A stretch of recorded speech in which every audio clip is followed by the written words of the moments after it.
La ventana de Johari, una herramienta para entender el comportamiento humano y mejorar las relaciones interpersonales.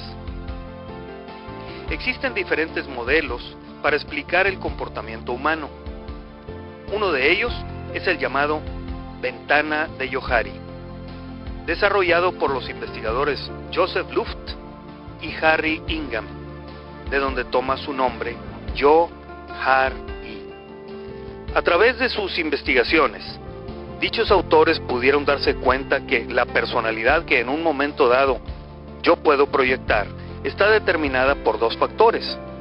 Uno de ellos, A, que se refiere a lo que yo conozco de mí mismo, y otro, B, que se refiere a lo que los otros conocen de mi persona. Estos autores idearon la manera de mostrar gráficamente la interacción que existe entre dichos factores, situando a uno en una escala horizontal que varía desde nada hasta mucho, y al otro en una escala vertical, variando también de la misma forma desde nada hasta mucho. Esta representación genera una matriz de 4 cuadrantes, semejante a una ventana, por lo cual le llamaron la ventana de Johari. El modelo anterior nos muestra cómo podemos actuar desde 4 diferentes áreas de nuestra personalidad, dependiendo del tipo de estímulo recibido. 1. Área ciega. Es la parte de mi personalidad que yo no conozco.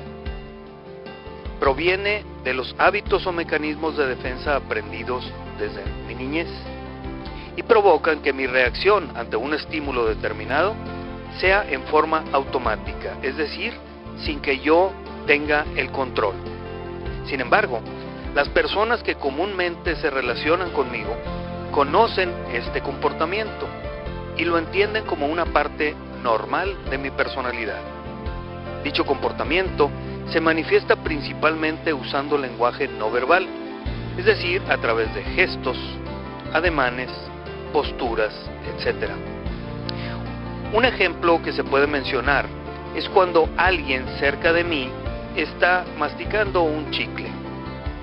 Mi reacción automática, sin darme cuenta, será con un gesto de desaprobación. 2.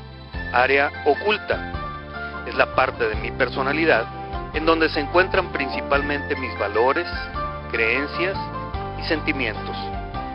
Y la mantengo oculta de los demás porque la considero una parte muy personal que, si la comparto, puede ser usada en mi contra.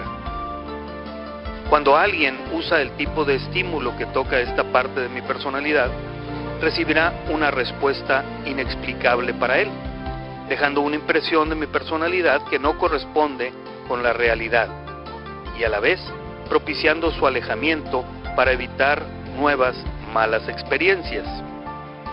Un ejemplo que ilustra cómo opera esta área de la personalidad es cuando a un operario que es muy celoso de su trabajo se le sugiere con mucho tacto cómo perfeccionarlo. Reaccionará con una respuesta inexplicable. 3.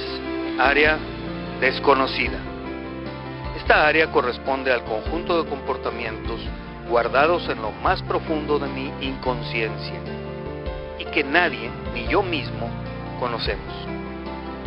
Al recibir un estímulo que toque esta parte de mi personalidad, la reacción obtenida me sorprenderá a mí y a los que me rodean, dejando una impresión como si alguien ajeno a mí hubiera actuado en mi lugar. Los psicólogos les llaman conductas inconscientes y reprimidas. Cuando una conducta de este tipo se desea modificar, la persona requerirá de ayuda profesional para identificar el origen de la misma y así poder manejarla adecuadamente. 4.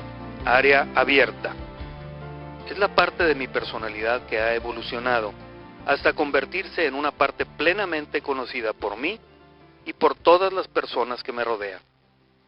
Permite un claro entendimiento de mi persona, ya que las reacciones a los estímulos serán las de un comportamiento definido y esperado, mejorando así mis relaciones interpersonales.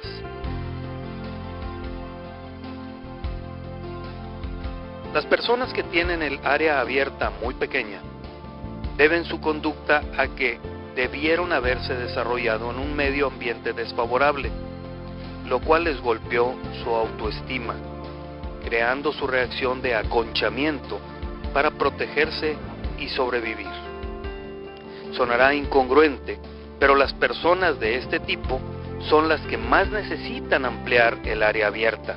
Sin embargo, son las que más dificultades encuentran para lograrlo. Existen 3 formas para ampliar el área abierta. 1. Recibiendo retroalimentación de las personas que me rodean, haciéndome así consciente de las conductas de mi área ciega, para evaluarlas y decidir si me conviene modificarlas. 2. Compartiendo mis valores, creencias, temores, etc. con quienes me rodean, para que ellos conozcan los contenidos de mi área oculta y así comprendan mejor mis reacciones. Y 3.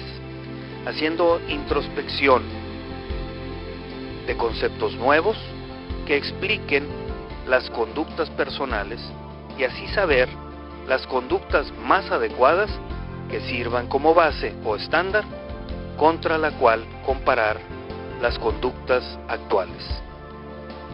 Por lo anterior, podemos decir que para disfrutar de relaciones interpersonales más sanas, se requiere ampliar el área abierta e interactuar usando conductas propias de esa área.